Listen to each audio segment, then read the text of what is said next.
Welcome. In this tutorial, we will guide you through how to fix mobile data or cellular data issues in Pokemon Go so you can get back to catching Pokemon. So let's begin. First, ensure that your mobile data is turned on. Swipe down from the top of your screen to access the quick settings panel and check if the mobile data icon is enabled. Next, check your device internet connection. Open a browser or another app to verify if your mobile data is working for other services. If not, restart your mobile data by turning it off and back on.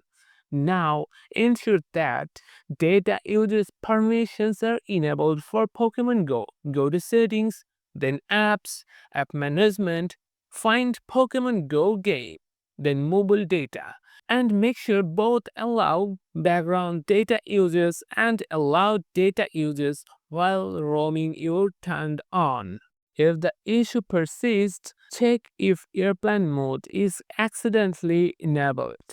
Turn it off to restore your network connection. Alternatively, toggle airplane mode on and off to refresh your mobile connection. Another step is to clear the app's cache and data. On Android, go to Settings, then Apps, App Management, find Pokemon Go, then Storage, and tap on Clear Cache. For iOS, you may need to reinstall the app to refresh its data. Make sure your AP and settings are correctly configured. Go to Settings, then find Network or Mobile Network, then Access Point Names and select your carrier's APN. Reset it to default if necessary. Also, check for any pending updates.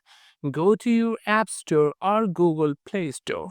Search for Pokemon Go and update the game if available. Finally, restart your device. This simple step often fixes minor glitches and restores your mobile data connection. If the problem continues, contact your mobile carrier to ensure there are no outage or data plan issues. And that's it. With these steps, you should be able to fix mobile data issues in Pokemon Go and enjoy uninterrupted gameplay. If this video guide helped, don't forget to like and subscribe for more quick guides.